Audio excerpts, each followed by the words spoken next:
Good evening, viewers, and welcome to Ghostly Crimes, the channel where history isn't just remembered, it's still breathing. I'm Nicholas, and tonight we begin a story most people think ended in 1476 or 1477 on a battlefield near Bucharest. They're wrong. The man history calls Vlad III Dracula, Vlad the Impaler, was never properly killed. The Ottoman soldiers who captured him drove a stake through his chest and cut off his head. The head was sent to Constantinople in a silk-lined box, but the stake missed the heart by less than an inch. The head was never buried with the body, and the body was never found. What they buried in the Snagov monastery was an empty stone coffin filled with quicklime.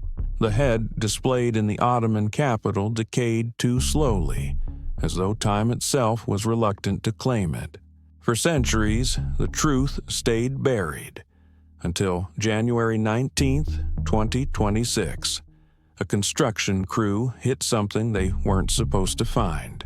A lead-lined coffin, unmarked, buried 12 feet deeper than any medieval grave. No nameplate, no cross, no inscription. Inside, a skeleton still wearing fragments of 15th century velvet and chainmail. The rib cage was intact except for one anomaly. A circular hole in the sternum, not from decay, but from something that had been removed. A stake. The coroner's report noted something impossible. The bones showed no signs of age beyond 40-45 years. No arthritis, no wear, teeth perfect. DNA matched historical samples taken from Vlad's known relatives. But the strangest detail wasn't in the bones. It was on them. Carved into every major bone were thousands of tiny tally marks. Perfect parallel lines spaced 1 millimeter apart, etched like ivory circuit boards. The forensic anthropologist who first saw them quit the next day. She told colleagues she heard whispering when she held the femur close to her ear. Not wind, not imagination. Voices, all saying the same thing in Old Wallachian dialect. One more, one more, one more. The skeleton was moved to a secure lab in Bucharest under military guard. The tally marks were cataloged and locked away. But on the third night, the security cameras glitched for exactly 17 seconds. When the feed returned, everything had changed. The skeleton was no longer lying flat. It was sitting upright, head turned toward the camera, empty sockets staring into the lens.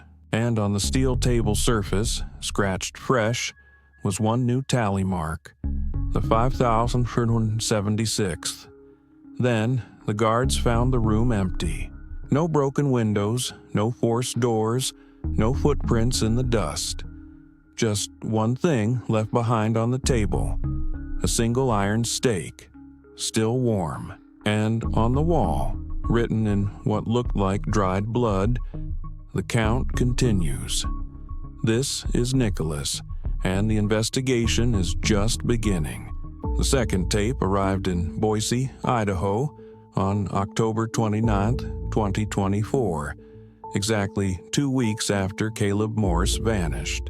It came in the same plain manila envelope, no return address, postmarked from a dead drop box in Twin Falls that had been out of service since 2019. Detective Maria Delgado drove through the night to be there when Boise PD opened it. Inside, one unmarked cassette, same brand as the first, and the same typed note. Listen at 3:17 a.m. She's still talking. Delgado insisted on playing it alone. She locked the evidence room, killed the overhead lights, and sat in the dark. Only the small desk lamp illuminated the recorder. 3:17 a.m. Static hissed for 6 seconds. Then Emily Voss's voice, bright, cheerful. "Kids, remember to line up quietly. We're going on a little field trip today." A soft chuckle, not hers. Then Emily again. I think I'm supposed to stay here." The tape ended with the sound of a closing door. Delgado sat motionless for a full minute. Then she rewound. This time, she isolated the background. Under the cheerful teacher voice, she found a layered whisper, dozens of voices, all Emily's, all saying, "Join us." Delgado didn't sleep. She heard the whisper in the hum of her car, in the refrigerator, in the static between radio stations. By the third tape, a 28-year-old truck driver named Marcus Reed in Salt Lake City, the pattern was locked in. Marcus vanished at 3:16 a.m. His rig was still running, lights on, door open, keys in the ignition, coffee still warm. A folding chair had been moved and placed in the middle of the cab, facing the rearview mirror. The tape arrived. Marcus's voice, "Hey buddy, mind if I grab a smoke? I'll be right back." A soft chuckle. "Yeah, I think I'll stay a while." Delgado didn't need headphones anymore. The voices were foreground in her head. By January 2026, the tally reached 47. And every night at 3:17 a.m., Delgado wakes up. She sits on the edge of her bed, staring at the mirror. Sometimes she sees it, a single folding chair, in the reflection, facing her, empty, waiting. She hasn't sat in it yet. The count is 47, and the next tape is already in the mail, addressed to her. Tonight's story is not breaking news, it's breaking reality. Subscribe and hit that bell. Stay informed. Stay sharp. I'll see you in the next one. Tonight's story is not breaking news, it's breaking reality. Detective Maria Delgado stopped sleeping in her apartment after the 48th tape arrived. She fled to Reno, hiding in a cheap motel. She paid cash, used a fake name, and kept the curtains drawn. She even covered every mirror with towels and duct tape, but the itch on her left forearm never left her. The tally mark was still there. Thin, black, raised like a fresh scar. She could feel it pulse sometimes, like a second heartbeat under the skin.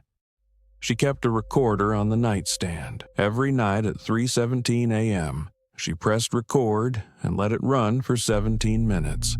The first few nights, nothing but her own breathing. Then, on the 5th night, something new. Her own voice spoke back, soft, calm, conversational. "I think I'm supposed to stay here." Then a soft chuckle that wasn't hers. Then the whisper, "Join us." Delgado stopped the recording. Her hand trembled. She rolled up her sleeve. The tally mark had moved. It was no longer on her forearm. It was on her wrist, 1 inch closer. She noticed other changes. Her reflection was half a second behind. Her shadow moved before she did. Sometimes she caught it standing when she was sitting. On February 17th, the 49th tape arrived. No envelope, just sitting on her pillow. She knew what it would say. Static, her own voice, and then that whisper, "Join us." She pulled the towel away. The reflection stared back, but it was not alone. Behind her reflection stood a single folding chair, facing her, empty, waiting. The glass rippled. Her reflection smiled. Not her smile. A hand passed through the glass and closed around her wrist. The thread in her wrist tightened. It pulled. Delgado felt herself step forward, not falling, being pulled. The mirror opened like water. She stepped through. The motel room went dark. The chair was no longer empty, and the count was 49. Stay informed, stay sharp. I'll see you in the next one. Subscribe and hit the bell. We read every comment. Tonight's story is breaking reality. Detective Maria Delgado, disappeared on February 18, 2026, after a walk to a vending machine. Her room was empty, her recorder still running. At 3:17 a.m., it captured her voice, calm and accepting. Then a chilling chorus. "Join us." The Reno PD found a chair facing a mirror. In the reflection, a figure sat, wearing her coat with the 50th tally mark on its wrist. The FBI calls it the table. 51 chairs, all facing inward, waiting for guests. Every night at 3:17, a new mark is carved. On February 28th, the final tape arrived. A roar of 51 voices whispered as one more seat, and the table will be full. The last guest is already on their way. Stay informed. Stay sharp. I'm the Dark Vault host.